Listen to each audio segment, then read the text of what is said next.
Hey, people, glad you could be here. It's Bills by the Numbers, where we let the stats tell you where the Bills are at. We're presented by FanDuel. Make every moment more. Coming up, Buffalo's 2024 schedule has been released. Where are the potential pitfalls, and where can the Bills rip off a string of victories? Steve is quizzed on schedule history in the numbers game, and we ask our one burning question. Hey, is prime time still prime time?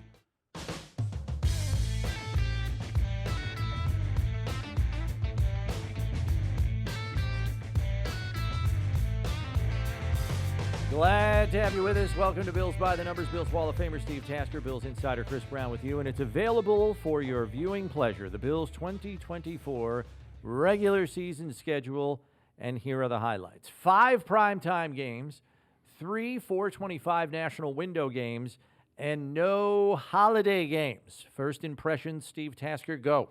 I like it a lot.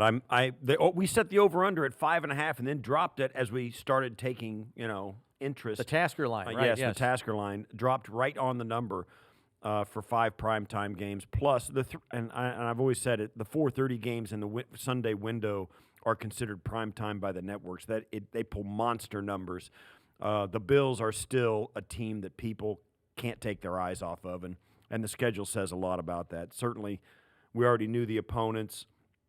I think getting New England twice in the last month of the season, once at home, once away, is a little bit of a problem. They're going to be a team that you can bet is going to start playing better under Gerard Mayo. Yeah, by the end of the season. By the end of the season. Yeah. Starting out with a night game, going down to Miami early in the season, great, particularly at night. So we don't have any of the problems we had with the Heat games. And, of course, you got to sprinkle in the number one schedule, the first place schedule that the Bills are going to play with Baltimore, with Kansas City, and all the really good teams from a year ago. We knew it was going to be tough, yep. And no matter how you stack all these, it's going to be a tough schedule. But I think the Bills are the kind of team that can plow through it. They're used to it. They're used to playing big boys every year because they've played a first place schedule each of the last 3 years. They're going to do it again this year. I think in totality, the schedule isn't terrible from a scheduling standpoint in terms of rest, who you got, coming out of a bye week, et cetera, et cetera. I think it could have been laid out and put the Bills in a far worse position than they sit currently. We'll get into the nuts and bolts here in just a second, but I thought overall, front to back, I don't know if I would call it overly favorable, but I would call it a fair schedule in terms of how the league chose to lay it out for Buffalo. Right. All right. This time, in these 3 things, we assess 3 elements of Buffalo's schedule and decide whether it's a good thing, a bad thing, or doesn't matter, and why.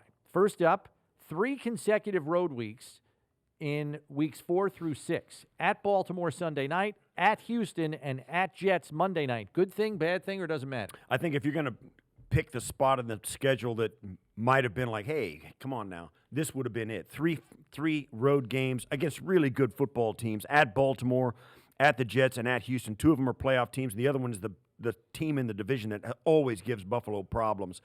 So that's going to be the meat of the schedule. I think it's okay. I'm okay with it because it's in the first half of the season. You'll be a little bit fresh. You won't be ground down, and hopefully you'll be healthier, statistically speaking anyway.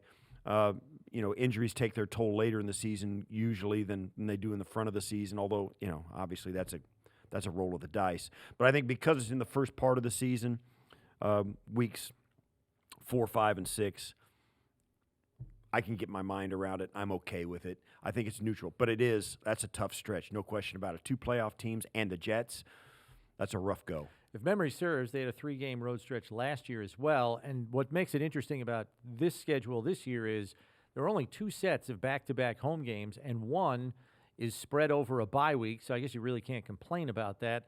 But only 2 sets of back-to-back home games in the entire schedule this season, and then this 3-game road trip. For all intents and purposes, it kind of makes it interesting in terms of how the layout factored and shook out. They did not have 3 road games in a row last year. Had 3 home games at one point. That's what it was. 3 home games. Yeah, Miami, so Jacksonville, they flipped it and Giants. But Jacksonville, it was a home game, but it was in London. Right. So not really a home game. Second thing, bye week late Week 12, and sandwiched between the two games against the defending Super Bowl and the defending NFC champions. Good thing, bad thing, or doesn't matter? I got to say, good thing. You're going to play the Chiefs no matter what. Getting them in the regular flow of the season, you're okay with. It's 425 game. Sean McDermott is 7-0 coming off the bye. So you get a good team in San Francisco at a time when you really should do it. The bye week at week 12 is nice, getting into the stretch run of the season. Everybody's going to need the break. I think it's a good thing. Now, I went back and looked, and the bye week, coming off the bye week, McDermott's 7-0, but only one time have they faced a playoff team from that year, and that was last year playing Kansas City where they beat them. So San Francisco is obviously a playoff team from this year. Going into next year, you think they're going to be right there again. But I think that bye week right there between Kansas City and San Francisco, I think you got to think it's a good thing. Yeah, it's a good thing. I don't even think it's a debate. Ironically, the Niners have 4 games against teams coming off bye weeks this year. Their rest versus their opponent's rest is the worst in the league, and it's one of the worst in the history of the bye week being instituted in 1990. So if there's a team that should be sore about it and the way the schedule laid out for them, it's the Niners. But the league's treating them like they treated the Bills during the drought. Well, here's the interesting, 2013, because that season for the Bills is on the list. I wrote a story about that on BuffaloBills.com 11 years ago. Anyway, the point to be made about this stretch here with the bye week sandwiched between playing the two defending conference champions and Super Bowl champions, for that matter, in the Chiefs, the Bills had this same scenario last year. They had the two defending conference champions in back-to-back weeks with a bye week sandwiched in between. The difference was last year, both of those games were on the road.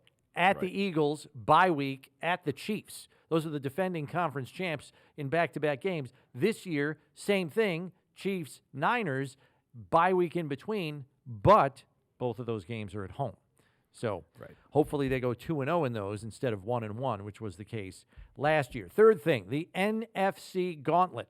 Home Sunday night against the Niners, week 13 off the bye. At the Rams, week 14. At the Lions, week 15. 3 games against NFC playoff teams from last year, 2 of which made the AFC title game. Good thing, bad thing, doesn't matter. Yeah, you think about it. It's going to be in the midst of November, the Indianapolis Colts with Anthony, the Chiefs, bye week. Niners, Rams, Lions. That is a tough stretch. Now, you do get a bye week sprinkled in there. At the front end, yeah. But man, oh man. Because you got the Chiefs before that. Yeah, I mean, you can lump them into that gauntlet if you wanted to. That's right. Yeah, that's a tough stretch. That's a bad thing. I think it's a bad thing, too. And here's the reason why, at least in my... You're coming off the bye, so you get a kind of a fresh start, but man, oh man. They're obviously all good teams because they all made the playoffs last year. I think the Rams are going to be sneaky good this year. I think they're going to give the 49ers a run for their money in the NFC West this year. So you're probably looking at an intensely physical game against the Niners here. Then you have a super long road trip, one of your longest of the season, out to L.A. to play a good Rams team. Then you have to come back, and you're going to play another physical opponent on the road in Detroit who likes to mash with the best of them. They're going to be hanging after that stretch. I mean, there are going to be some beat-up bodies after that stretch, so I don't think it's a good thing. They do get the benefit of the drought before they start it, and they can kind of gear up for it. But you're right. I think, aside from those, because of the first 3 road games between the end of September and October, mid-October, where you go to Baltimore, to Houston, and the Jets. Here it is again, weeks 13, 14, 15. San Francisco, at L.A., at Detroit. Yeah, it's a tough one. Wow. Bonus question, which game, sitting here right now, Steve, do you believe will be the most difficult to win for Buffalo? I think probably for me, the team that always gives Bills problems, because the Bills are a problem for teams who don't see them a lot. Now, the Chiefs see the Bills all the time, every year, playoffs, regular season. The Niners don't see the Bills that much. Indianapolis doesn't see him that much. Baltimore doesn't see him that much. But the team that gives the Bills problems, even though they know them really well, is the New York Jets. I think that first game at New York is going to be a hard game to win. I thought you were going to say Jacksonville. No, Jacksonville too. I mean, they you give can make problems. that case. They're kind of a sleeper problem team. But I think it's the Jets. Wow. It's going to be week 6 of this regular season. You would think the Jets are going to be fresh. That's a bold pick, Cotton. I think the Jets are hard, man. They got a great defense. Yeah, they don't make it easy for you. It's really hard for the Bills, and I think that's going to be early in the season when the Bills' defense is going to start to be finding itself, but may not be quite there yet. Yep. You're playing against a wily veteran quarterback who's going to be able to take advantage of some things. So that's one that bothers me, is that first game against the Jets on the road. It's in week 6. Yeah. But I still think, and I've said it before, I think this Bills version of the Bills team is going to crescendo. I think this may be as hard a start to a season as we've seen McDermott and this crew go through since 2018 when Josh was a rookie. They were 2-2, I believe, that year. And I think they've been 3-1 or 4-0 most of the time under McDermott's first month. No, you're right. I think they're going to get off to a slow start because of the turnover on defense and the new faces offensively at the skill positions. I think it may take time to get this group together, but I think they've got a chance to be the best version we've ever seen Sean McDermott put together because of the athleticism. But, man, week 6, I don't know if it might be a little too early to beat a team like the Jets who've kind of gone all in this year. Yeah, I was down to 2 games in terms of the ones that I think will be the most difficult to get a W in. And for me, it was down to the Niners and the Ravens. I know the Bills have a good history against Lamar, Coach McDermott, Bobby Babich. They do a good job of drawing up ways to either A, hem him in or restrict him in some way, shape, or form where his whole game never seems to be on display against the Bills' defense, and they've parlayed that into some victories, including the divisional playoff here way back in 2020.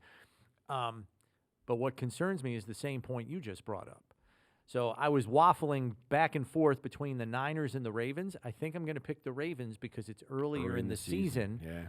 And then here's the other thing about the Niners game that gives me confidence that the Bills can win that game. Besides it being at home and coming off a bye week for extra preparation, their run game is very similar to what the Dolphins do. And the Bills will have already played the Dolphins twice before they play the Niners. So I think while it's a team they don't face very often, I think the scheme, Mike McDaniel coming off the Kyle Shanahan tree, is very similar. And so I think that helps Buffalo's defense in that matchup. And I think that game is marginally easier than the Ravens game, which, again, is going to come earlier in the season. Maybe not all the ducks are in a row yet, and you're on the road. I think both of us really believe this version of the Bills is going to have a slower start. I don't think they're going to come out high flying like they did 2 years ago out in L.A. on Thursday Night Football, opening up the whole season. Yeah, 31-10. Yeah, I think it's going to be. I think it's going to be a little bit of a slog fest early going this year. In the early going. All right, good discussion there. Let's spin it over to the numbers game, where Steve will be tested on his sense of Bills' schedule history. And in fairness, we will keep this in the Bean McDermott era. So question number 1, Steve. How many times in the Bean McDermott era have the Bills opened against an NFC opponent like they do this season against the Arizona Cardinals? We counting this year? Is this your count? No. How many other times? Okay, other times. It was L.A. It was...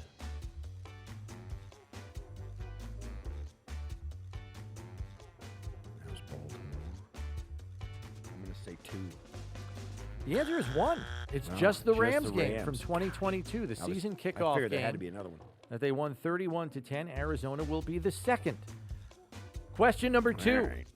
What is Buffalo's best single-season road record in the Bean McDermott era? I will say 6-2. And you will nail that. Yes. 6-2 indeed. They've done it 3 times. Yeah. 2019, 2020, and 2022. 6-2 on the road. That is... I would have guessed the 2020 season when they went 13-4. Right. I would have guessed that season. Right. But 2019, I wouldn't have had him at 6-2, like just off the top of my head. Right. And they only went 10-6. They went 6-2 on the road and 4-4 at home. I mean, that's getting some work done. Yeah, they're good. They're a wagon, man. I'm telling you. Question number 3: what non-division opponent on Buffalo's schedule this year has the best one-loss record against the Bills all time? Non-division opponents. Jacksonville. It is not Jacksonville. It's a good guess, though. All-time record of against the Bills. Who has the best record against the Bills all time? Regular season. Yes, regular season. And I will tell you, for teams like, for example, does this have to do with how many games they've won?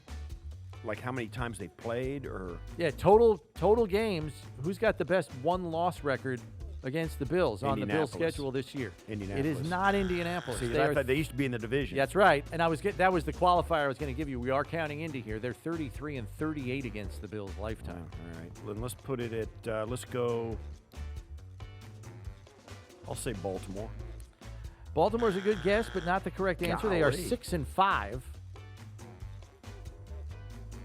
I'll give you one more shot at it. All right, last chance.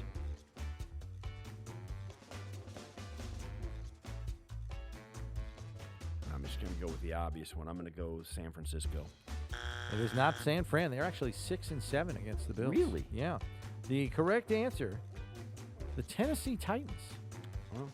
Counting their days with the Oilers, which kind of skews it a little bit, but they are 30 and 20 lifetime against the Bills. All right. Which I didn't get it either, if that makes you feel any better. I didn't realize they'd played 50 times. Well, you're going back to the Houston Oilers days. Right. So, I mean, you're talking AFL I was and in NFL. a couple of those games, yeah. Yes, you were. Question number 4. Do the Bills have a better all-time record on Sunday Night Football or Monday Night Football? I'm going to say Sunday Night Football. And you would be correct. You had a 50-50 shot at that one. Their record on Sunday Night Football all-time, 17 and 11. Their record all-time on Monday Night Football, 21 and 31. So 10 games under 500 on Monday night. 6 games over on Sunday night. There's a lot of Monday Night Football games that did not go well.